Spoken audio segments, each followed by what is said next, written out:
ಮೊನ್ನೆ ಅಷ್ಟೇ ಅಪಾರ್ಟ್ಮೆಂಟ್ ಅಸೋಸಿಯೇಷನ್ನ ಸಭೆಯನ್ನ ಡಿಕೆ ಶಿವಕುಮಾರ್ ನಡೆಸಿದ್ರು. ಅಪಾರ್ಟ್ಮೆಂಟ್ ನಿವಾಸಿಗೆ ಡಿಕೆಶಿ ಬೆದರಿಕೆ ಹಾಕಿದಂತ ಆರೋಪ ಇದೆ. ಡಿಸಿಎಂ ಡಿಕೆಶಿ ನಡೆಗೆ ಎಂಎಲ್ಸಿ ಸಿಟಿ ರವಿ ಖಂಡನೆ ವ್ಯಕ್ತಪಡಿಸಿದ್ರು.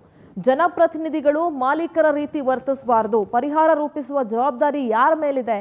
ಅನಿವಾಸಿ ಭಾರತೀಯರು ಆಸ್ತಿ ಕೇಳೋಕೆ ಬಂದಿರಲಿಲ್ಲ, ನೀವೇ ಹೇಳಿದನ್ನ ಅನುಷ್ಠಾನಕ್ಕೆ ತನ್ನಿ ಅಂದ್ರೆ ತಪ್ಪ? ಅವ್ರ ಮೇಲೆ ದಬ್ಬಾಳಿಕೆ ಮಾಡ್ತೀರಾ ಅಂತ ಸಿಟಿ ರವಿ ಕಿಡಿಕಾರಿದ್ರು. ಬೆದರಿಕೆ ಹಾಕೋದು ಪ್ರಜಾಪ್ರಭುತ್ವದ ಲಕ್ಷಣ ಆಗೋದಿಲ್ಲ, ನಿಮ್ಮ ವ್ಯಕ್ತಿತ್ವಕ್ಕೂ ಶೋಭೆ ತರಲ್ಲ ಅಂತ ಡಿಸಿಎಂ ವಿರುದ್ಧ ಸಿಟಿ ರವಿ ಮಾತನಾಡಿದ್ರು.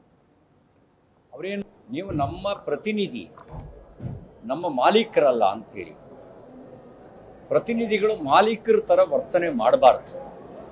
ಪ್ರತಿನಿಧಿಗಳು ಮಾಲೀಕರ ತರ ವರ್ತನೆ ಮಾಡೋದು ಅದು ಪ್ರಜಾಪ್ರಭುತ್ವ ಅಂತ ಅನಿಸ್ಕೊಳ್ಳಲ್ಲ. ಮತ್ತೆ ನಾವು ಭಾಷಣಕ್ಕೆ ಹೇಳೋದು ಪ್ರಜೆಗಳೇ ಪ್ರಭುಗಳು ಅಂತ ಹೇಳಿ. ಪ್ರಜೆಗಳೇ ಪ್ರಭುಗಳು ಅಂತ ಹೇಳಿದ ಮೇಲೆ ಪ್ರಜೆಗಳ ಮಾತನ್ನ ಸಮಾಧಾನದಿಂದ ಕೇಳಿ ಅದಕ್ಕೆ ಪರಿಹಾರ ರೂಪಿಸಬೇಕಾದ ಜವಾಬ್ದಾರಿ ಯಾರ ಮೇಲಿದೆ?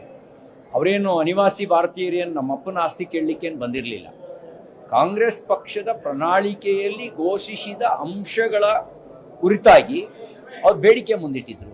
ಯಾಕೆ ಹಂಗಾದ್ರೆ ನೀವು ನಿಮ್ಮ ಪ್ರಣಾಳಿಕೆಯಲ್ಲಿ ಅನಿವಾಸಿ ಭಾರತೀಯರ ಕುರಿತಾಗಿ ಘೋಷಣೆ ಮಾಡಿದ್ರಲ್ಲ, 1,000 ಕೋಟಿ ಕಾರ್ಪಸ್ ಫಂಡ್ ಇಡ್ತೇವೆ, ಎಕ್ಸ್ಟರ್ನಲ್ ಅಫೇರ್ಸ್ ಮಿನಿಸ್ಟ್ರಿಯನ್ನು ತೆರಿತೇವೆ, ಇವೆಲ್ಲ ಏನು ಮೋಸ ಮಾಡೋದಕ್ಕೆ ಘೋಷಣೆ ಮಾಡಿದ್ರಾ?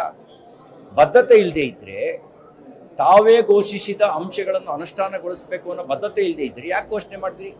ನೀವು ನಮ್ಮ ಪ್ರತಿನಿಧಿ, ನಮ್ಮ ಮಾಲೀಕರಲ್ಲ ಅಂತ ಹೇಳಿ. ಪ್ರತಿನಿಧಿಗಳು ಮಾಲೀಕರ ತರ ವರ್ತನೆ ಮಾಡಬಾರ್ದು. ಪ್ರತಿನಿಧಿಗಳು ಮಾಲೀಕರ ತರ ವರ್ತನೆ ಮಾಡೋದು ಅದು ಪ್ರಜಾಪ್ರಭುತ್ವ ಅಂತ